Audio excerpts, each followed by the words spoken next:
Hello dear students, welcome to my channel judiciary with Rashmi. आज के video में हम भारतीय दंड संहिता 1860 अध्याय 2 सेक्शन 52 और 52A के बारे में पढ़ेंगे। 51 तक सेक्शन हमने पिछले वीडियोस में कवर कर लिया है, जिसे आप चैनल के प्लेलिस्ट में जाके देख सकते हैं। यदि आप चैनल पे नए हैं तो इसे लाइक, सब्सक्राइब एंड से शेयर भी कर सकते हैं। और सेक्शन 1 से सेक्शन 51 तक चैप्टर 1, चैप्टर 52 के चैप्टर 1 और चैप्टर 2 के अंतर्गत आप आईपीसी के सेक्शंस को हमारे अन्य वीडियोस में पढ़ सकते हैं। सेक्शन 52 यह सद्भावना शब्द की व्याख्या करता है। भारतीय दंड संहिता की धारा 52 में सद्भावना को परिभाषित किया गया है। धारा 52 में सद्भावना को परिभाषित किया गया है और इस धारा के अनुसार यह कहा गया है, कोई बात सद्भाव पूर्वक की गई या विश्वास की गई नहीं कही जाती जो सम्यक सतर्कता और ध्यान के बिना की गई या विश्वास की गई हो। सम्यक सतर्कता तथा ध्यान का मानक उस व्यक्ति का मानक है जिसका आचरण विचारणीय है, न कि एक विवेकयुक्त व्यक्ति का। किसी व्यक्ति का सद्भाव पूर्वक किया जाना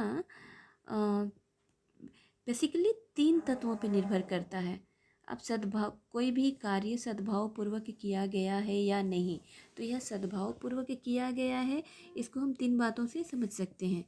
अभियुक्त द्वारा किए गए कार्य की प्रकृति, और दूसरा है किए गए कार्य का परिणाम एवं महत्व, तीसरा सतर्कता तथा ध्यान का प्रयोग करने के लिए उपयुक्त अवसर। तो सद्भावना के लिए क्या क्या जरूरी हो गया? अभियुक्त द्वारा किया गया कार्य की प्रकृति, किए गए कार्य का परिणाम एवं महत्व तथा सतर्कता तथा ध्यान का प्रयोग करने के लिए उपयुक्त अवसर। इससे संबंधित केस आप नोट कर सकते हैं। नोट कर लीजिए। एच सिंह बनाम राज्य, AIR 1966 SC के वाद में उच्चतम न्यायालय ने निर्णित किया था कि सामान्य उपबंध अधिनियम में वर्णित सद्भावना पूर्वक शब्द की परिभाषा में ईमानदारी के जो तत्व हैं उन्हें संहिता में दी गई सद्भावना पूर्वक शब्द की परिभाषा में सम्मिलित नहीं किया गया है। और एक अन्य केस है सुंदरलाल बनाम एम्परर 1933।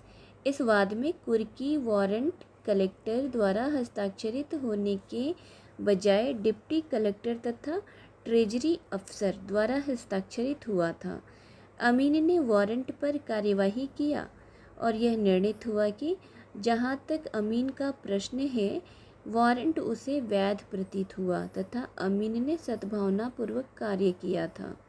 परंतु यही बात रघुवीर के वाद में अमीन ने उस समय एक व्यक्ति की संपत्ति को कुर्क करना चाहा, जबकि कुर्की वारंट में निर्धारित समय समाप्त हो चुका था।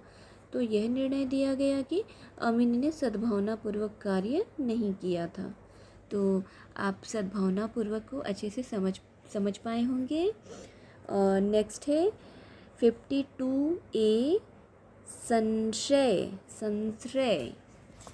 संशय शब्द को 52 क में परिभाषित किया गया है।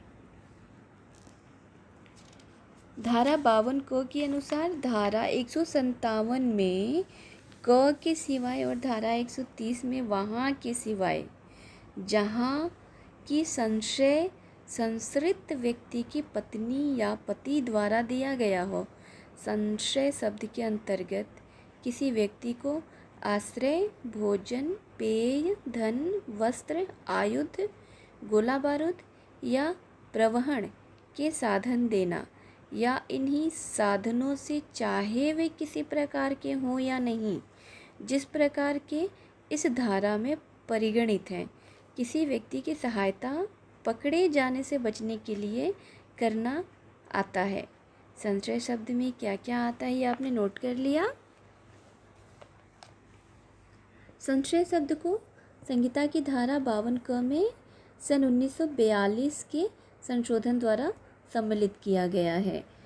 ये 52 क लिखा है ना, तो 52 तक तो मेन जो सेक्शन है वो है, और जो 52 क यानी ये इसको इंसर्ट किया गया है, अंतःस्थापित किया गया है।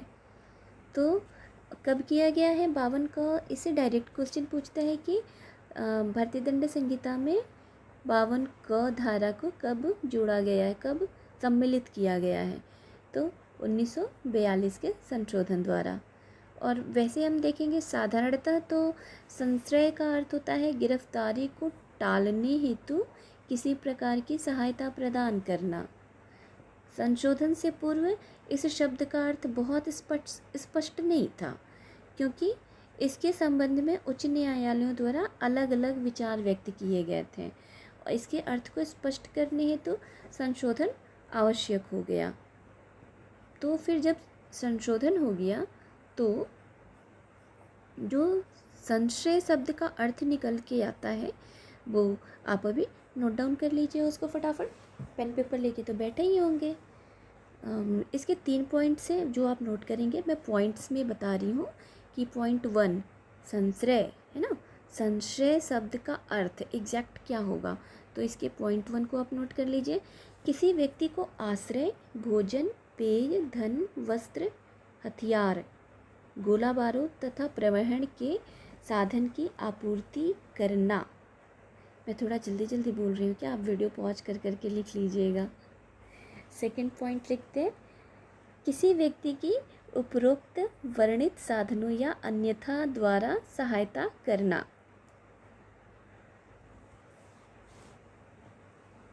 थर्ड पॉइंट है, इस तरह की आपूर्ति या सहायता गिरफ्तारी को टालने के उद्देश्य से दी गई हो। इस धारा के अंतर्गत संशय धारा 157 तथा धारा 130 में वर्णित संश्रय को सम्मिलित नहीं करता है, जिसमें संश्रय संश्रित व्यक्ति की पत्नी या पति द्वारा दिया जाता है। अब मुझे लगता है आप संशय को आसानी से समझ पा रहे होंगे कि संशय में संशय जो 52 क में परिभाषित किया गया है उसमें धारा 157 और 130 में वर्णित संश्रय को सम्मिलित नहीं किया गया है, जो कि पत्नी और पति द्वारा दिया जाता है। इसे एक केस में स्पष्ट किया गया था, तमिलनाडु राज्य बनाम नलिनी AIR 1998। एससी का वाद है और ये बहुत महत्वपूर्ण वाद है, इसको आप नोट कर लेंगे और याद भी कर लेंगे। इस वाद में यह अभिनिर्धारित किया गया कि पत्नी को अपने पति के संश्रय के लिए मात्र इस कारण अभियोजित नहीं किया जा सकता क्योंकि वह अपने पति के साथ उसी घर में निवास कर रही थी। समझ पा रहे हैं? पत्नी पति के साथ उसी घर में निवास कर रही थी, लेकिन पत्नी को अभियोजित नहीं किया जा सकता है संश्रय के लिए। तो इस प्रकार से चैप्टर 2 हमारा आज कंप्लीट हो गया। तो अध्याय 2 में धारा 6 से धारा 52 का तक हमने बहुत डिटेल में समझ लिया है। उम्मीद है आप इन वीडियोज़ लेक्चर से अपनी लाइफ में कुछ वैल्यू ऐड कर पा रहे होंगे और आपका नॉलेज जो है वो थोड़ा सा इंक्रीज़ हो रहा होगा, समझ में आ रहा होगा। डेफिनेटली नहीं समझ में आ रहा है तो आप वीडियो को 3, 4, 5 बार भी देख सकते हैं। आप जितनी बार देखेंगे, जितनी बार सुनेंगे, उतना आपके लिए फ़ायदेमंद हो, क्योंकि जितनी बार भी आप सुनेंगे ना, कोई क्रूशियल वर्ड जो होगा वो आपको माइंड में कैच कर जाएगा। और मेरी सलाह ये है कि आप लिखते हुए चलिए, जो भी मैंने अभी तक पढ़ाया है उसको आप लिखते हुए चलेंगे तो आपका एक कंप्लीट नोट्स भी तैयार हो जाएगा और आपको कहीं भी भटकने की ज़रूरत नहीं पड़ेगी। आपको मेरे चैनल पे मेरे द्वारा पेयर एक्ट आसानी से समझ में आ जाएगा। वीडियो यहाँ तक देखने के लिए थैंक यू। लाइक, सब्सक्राइब और शेयर के लिए बोल रही हूँ तो कर दीजिए।